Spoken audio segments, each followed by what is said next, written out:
No vídeo de hoje eu quero falar sobre o preço do Bitcoin, que está em 85 mil dólares, continua em queda livre o preço do Bitcoin, com 1,12% de queda no dia, e nos últimos 5 dias, mais de 9% de queda em dólar. No mês, então, 21% de queda em dólar, realmente queda livre, Black Friday, Black November, promoção máxima aí no preço do Bitcoin. Eu gostaria de lembrar que quando eu falo que isso não é uma dica de investimentos e que a gente não tem como prever o futuro, eu falo sério, porque muitas pessoas analisam vários números, vários gráficos, análises técnicas aí, achando que podem prever com certeza o preço de determinados ativos, mas isso claramente não é possível. São inúmeras variáveis aí na economia e a gente não consegue precificar todas essas variáveis e modelar todas essas variáveis e chegar em uma conclusão em relação ao preço, certo? Eu acho que a melhor análise que a gente pode fazer em relação ao Bitcoin ou em relação a vários outros ativos é analisar os fundamentos. Então, por exemplo, no caso do Bitcoin, a gente tem as moedas fiduciárias perdendo poder de compra ao longo do tempo. A gente tem uma dívida crescente em todos os países do mundo, praticamente. Nos Estados Unidos, ela já passa de 38 trilhões de dólares e a gente vê cada vez mais o sistema injetando liquidez no mercado para que esse sistema não quebre. Com isso, ativos escassos se valorizam e daí teria toda uma questão aí de analisar o Bitcoin como tecnologia, como alternativa a esse sistema financeiro, e o Bitcoin é um ativo cada vez mais escasso, certo? Conforme as pessoas vão perdendo moedas e conforme aí o halving vai diminuindo as recompensas dos mineradores pela metade. Então existe uma escassez brutal no Bitcoin que se propõe a ser o ouro digital, e o ouro esse que vem se valorizando aí desde, enfim, há milênios, certo? É um ativo de reserva de valor há milênios justamente por sua escassez física, certo? Então aí o Bitcoin ele se propõe a ser talvez o ouro digital, talvez a base de um novo sistema financeiro global. Então é possível analisar essa tendência de longo prazo, certo? A mesma coisa com empresas.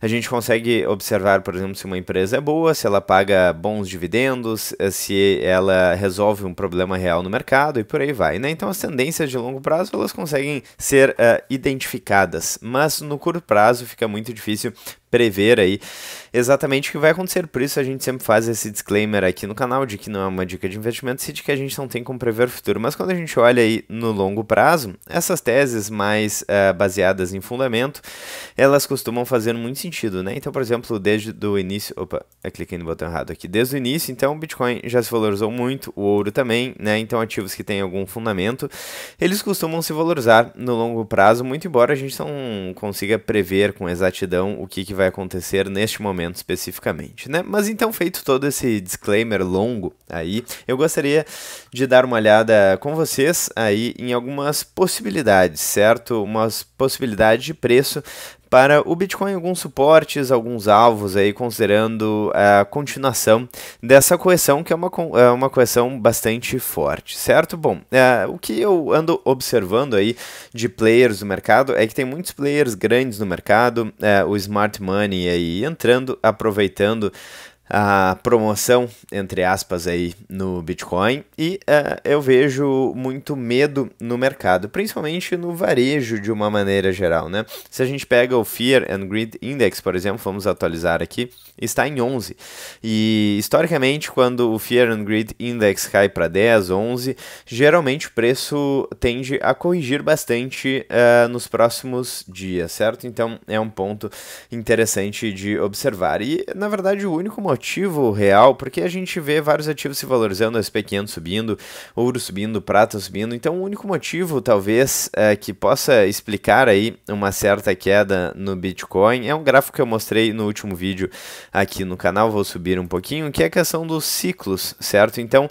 geralmente os ciclos do Bitcoin ele acontecem a cada 4 anos e a gente tem um período que vai do fundo até o topo, que gira ali em torno dos 1060 dias, certo? E foi exatamente exatamente o que aconteceu desde que o Bitcoin começou a cair. Então, talvez trate-se de uma certa profecia autorrealizável, onde existe um período de ciclo e depois as pessoas pensando que, bom, chegamos no final do ciclo, já se passaram os 1060 dias desde o fundo, então eu vou vender, certo? Porque devemos começar a entrar em bear market. E é uma profecia realizável, autorrealizável, porque se as pessoas estão vendendo achando que o bear market vai começar, elas podem derrubar um pouco o preço do Bitcoin e gerando aí novos incentivos para que algumas pessoas também acreditem que está começando o bear market, vendam também, então enfim. Porque fora isso, na questão mais fundamental de estrutura do Bitcoin, de preço, de taxa de juros, de liquidez na economia, não parece ter mudado muito, o que me parece fazer com que o preço do Bitcoin esteja, né, é difícil não se animar aí com o preço do Bitcoin caindo, dado que os fundamentos não mudaram. Eu acho que muitas pessoas que acompanham o canal aqui querem que o preço do Bitcoin caia, porque se os fundamentos não mudaram, né, se para quem gostou do Bitcoin a 124 mil dólares, provavelmente vai gostar do Bitcoin a 94 mil dólares, a 84 mil dólares. Então, por aí vai, né?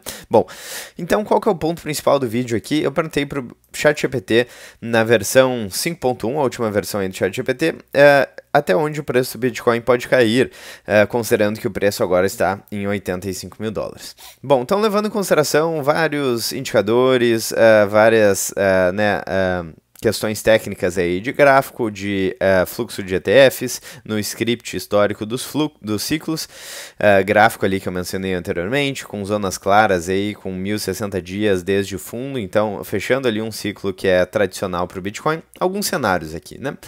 Então, primeiro cenário, o cenário de pânico e baixa probabilidade aí, segundo o ChatGPT. Lembrando que aqui a gente fala sobre cenários e probabilidades, porque a gente não tem como prever o futuro com certeza, né? Dizer, não, olha só, eu olhei essa tendência gráfica, então certamente o preço vai cair ou subir. Isso não existe, certo? Mas vamos dar uma olhada aqui em cenários e probabilidades. E é interessante, inclusive, a vida do bitcoinheiro raiz, daquele holder de longo prazo, acaba sendo um pouco pacata, então é interessante, inclusive, dar uma olhada em alguns cenários, em algumas probabilidades, em alguns padrões que podem se repetir ou não, né? Então, o primeiro cenário seria o cenário de maior pânico, né? Um bear market realmente começando, com alvo em 45 a 55 mil dólares, seria um bear market clássico, tipo de 2018, por exemplo, que já aconteceu várias vezes, então, aquela correção brutal aí no preço do Bitcoin, e quem compra no fundo, geralmente, no longo prazo, acaba ficando muito feliz, né? Para acontecer, então, precisaríamos de ETFs negativos por meses, quebra sistêmica, talvez, né, por exemplo, em exchanges, em stablecoins, shitcoins, e talvez até bancos, né? Bom, enfim, aqui no Brasil a gente tem uma questão específica do Banco Master, mas não tem nada a ver com o sistema do Bitcoin de uma maneira geral no mundo, né? Então, uma economia macro derretendo de verdade, o que não está acontecendo no momento, e perda dos 78 mil dólares com força. E hoje, por enquanto, não há evidência disso, certo? Cenário número 2, um cenário provável aí, né, moderado, talvez 50% de chance de acontecer, então já é uma probabilidade bastante alta segundo o ChatGPT, com alvo entre 60 e 70 mil dólares. Então esse é o cenário mais coerente, com um ciclo fraco até 124 mil dólares, um flush dos ETFs, perda do canal de alta, né?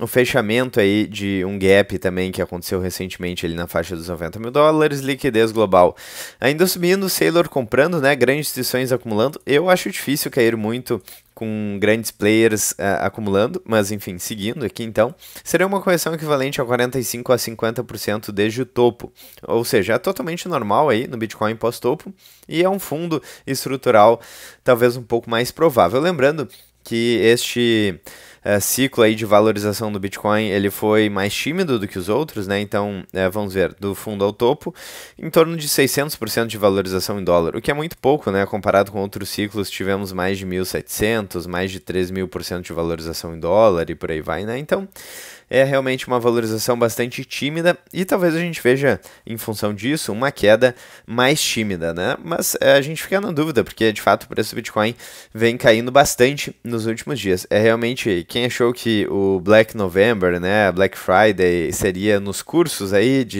dos gurus da internet, seria nas promoções aí dos marketplaces? Não. Na verdade, talvez a grande promoção de novembro tenha sido, de fato, o preço do Bitcoin, né? Seguindo aqui, então, é um fundo estrutural mais provável, aí, 60, 70 mil dólares, segundo a análise do ChatGPT, né? Por enquanto, com as informações que a gente tem até agora. E aqui, um mini bear, né? Uma correção de meio de ciclo, também com alta probabilidade. Aqui o ChatGPT coloca 40% de probabilidade, com alvo ali entre os 80 e 93 mil dólares, que é, diga-se de passagem, a região atual do Bitcoin.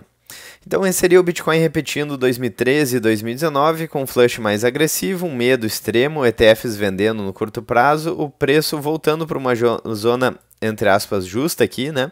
E o mercado estabiliza e reverte aí o preço. É um cenário mais compatível com algumas características que a gente vem observando de preço, né? Região de compras institucionais ali nos 85 mil dólares, que é uma faixa interessante. O ciclo temporal aí batendo de 1.050 a 1.060 dias. E aqui lembrando, né? Às vezes a gente tem algumas faixas de preço que até acabam formando aí um certo fundo psicológico, né? As faixas ali, por exemplo, dos 100 mil dólares, que foi testada várias vezes algumas semanas atrás, né? O ciclo temporal, por exemplo, de 1.050 a 1.060 dias, por mais que talvez eles não tenham alguma influência direta no preço do Bitcoin, o mero fato das pessoas olharem para esses padrões e acharem que esses padrões podem se repetir pode causar aí uma certa variação no preço, certo? Se todo mundo acha que o Bitcoin pode cair depois do ciclo de 4 anos, fechando ali, né, os 1.050 dias, então as pessoas podem acabar vendendo para antecipar esse movimento. E esse movimento de venda pode realmente causar, seria a famosa profecia autorrealizável, né? Bom, então ainda não temos sinais de um macro derretimento, e se 78 mil dólares segurar, esse pode ser o fundo neste cenário aqui, nesse mini bear market, um bear market relâmpago. Então, resumo rápido, estamos em 85 mil dólares e os próximos suportes fortes são, então, 78 mil dólares, que é um suporte crítico do ciclo, 70 mil dólares, que é um fundo provável e cenário moderado, 60 mil dólares, fundo estrutural do bear market, e 55 em caso de um crash aí mais sólido. Lembrando que muitas vezes esses suportes acabam sendo também psicológicos, né? Porque no final das contas o mercado nada mais é do que o conjunto de várias pessoas comprando e vendendo. Então a gente tem fatores psicológicos aí agindo e o mercado está com muito medo, como já mostra aí o Fear and Greed Index. Eu particularmente estou, enfim, bastante curioso aqui, né, com essas métricas caindo bastante. Olha só, Maior Multiple em 0,79. A gente tem métricas bem interessantes aqui, né? O MVRV em 1,5. Então, pô, são métricas muito interessantes aí para o preço do Bitcoin. Eu estou bastante entusiasmado com esse cenário. Lembrando que tem alguns indicadores como o MVRV, que eventualmente eles caem abaixo de 1, né? Então ainda podem cair mais alguns indicadores. Mas seguindo aqui então, probabilidades, um mini bear lateral com de faixa de preço, né, de 80 a 93 mil dólares, um bear moderado entre 60 e 70 mil dólares, essas duas alternativas talvez fossem as mais prováveis, e um bear mais profundo entre 44 e 55, né? Eu quero saber a opinião de vocês sobre os suportes aí e sobre as probabilidades de preço nessa correção, que cada vez mais se caracteriza assim como um bear market, no sentido de que tivemos uma queda bastante profunda, né? Mas talvez, eu não sei o quão rápida pode ser essa recuperação. Será que teremos um flash crash, né, no preço do Bitcoin? Enfim, eu não sei. E é importante lembrar também que nesse ano mesmo de 2025 a gente viu o preço caindo para 75 mil dólares, que foi a mínima desse ciclo, e depois tivemos a máxima histórica ali, se eu não me engano, em 124 mil dólares, né? Então, essa queda aconteceu nesse ano mesmo. O interessante é que nessa última queda de 75 mil dólares, a gente viu a economia global caindo. Agora a gente tem poucos motivos, talvez, para ver essa queda, né? Então, ponto final aqui de 78 mil dólares sendo um preço-chave do ciclo, enquanto 78 mil dólares não for perdido, o ChatGPT aqui não está declarando um bear market clássico, né? Eu deixo para vocês aí nos comentários. Já é um bear market ou não podemos dizer isso ainda, né? Estamos então apenas na redistribuição pós-topo, segundo o ChatGPT aqui novamente.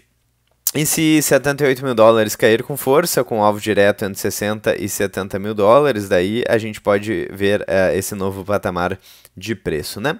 Bom, eu acho que faz bastante sentido. Eu não vi uma valorização muito expressiva neste ciclo do Bitcoin, então eu me pergunto, né? Será que de repente a gente vai ter também uma correção mais breve e depois continuar a valorização do preço do Bitcoin? Foi uma capitulação mais temporária? Realmente eu não sei. E isso aqui traz um pouco de humildade aí para todo mundo que acompanha o preço do Bitcoin, gráficos e indicadores, um pouco de humildade no sentido de que a gente não tem como prever o futuro, a gente pode entender os fundamentos, mas realmente o movimento aí de curto e médio prazo, ele é bastante imprevisível, depende de inúmeras variáveis que não podem ser quantificadas aí de forma precisa. Por isso aquela frase clássica aí dos bitcoinheiros raiz, stay humble and stack sats, ou seja, mantenha-se humilde e acumule satoshis, geralmente no longo prazo costuma ser uma estratégia vencedora, né? Quero saber a opinião de vocês. Vocês estão felizes, entusiasmados aí com essa promoção no preço do Bitcoin?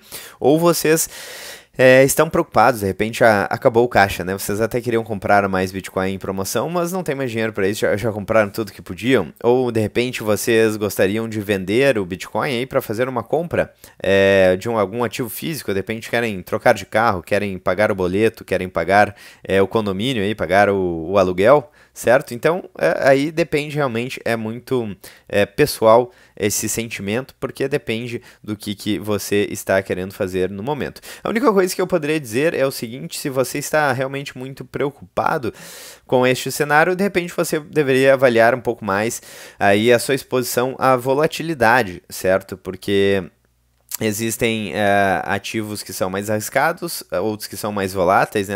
Não necessariamente volatilidade e risco é a mesma coisa, mas é importante fazer uma alocação de acordo com o seu perfil e com as suas necessidades, né? Então, enfim, é importante lembrar isso. Num vídeo de, vamos ver, 16 minutos agora, a gente não tem como abordar todos os aspectos, inclusive porque a gente não conhece a sua questão pessoal, né? Então, avalie bem, estude antes de qualquer coisa, qualquer ativo que você for comprar, se você vai comprar uma ação, um título aí de dívida, ou, enfim, um fundo imobiliário, um imóvel, qualquer coisa que seja, se é algo mais considerável aí para o seu investimento, para o seu patrimônio, estude sempre antes de fazer qualquer aporte. Por isso que é interessante olhar esses ciclos, né? Nos ciclos passados do Bitcoin, olha só, a gente já teve 80% de queda, mais de 80% de queda, a gente já teve mais de 70% de queda recentemente, né, em um período de 12 meses. Então, isso é bastante comum no caso do Bitcoin, essas correções, essa volatilidade, né? Bom, enfim, eu acho que é isso. Novamente, se vocês gostaram do vídeo, eu às vezes me esqueço de falar isso, né? Mas deixem um like, cliquem no sininho, inscrevam-se no canal, cliquem no hype. Tudo isso ajuda muito aqui o canal. E também considerem fazer parte da área de membros, apoiar financeiramente o canal, certo? Se eu não me engano, o valor mínimo ali é R$ 7,99 por mês, que é bem menos que vocês pagam aí com várias coisas. Pô, R$ 7,99 por mês, mal dá para comprar um salgado e um refri hoje em dia, né? Eu acho que, infelizmente, com a desvalorização da nossa moeda, fica cada vez mais difícil, né? Então, se você quer realmente apoiar o canal, gosta muito do conteúdo aqui, quer deixar o seu elogio sincero, considere fazer parte da área de membros e apoiar financeiramente o canal também. Nós ficamos muito gratos. Caso contrário, só deixa o like, tá tudo certo. Vejo vocês ainda hoje ou amanhã no próximo vídeo do canal. Muito obrigado para quem assistiu até aqui, um grande abraço e até breve.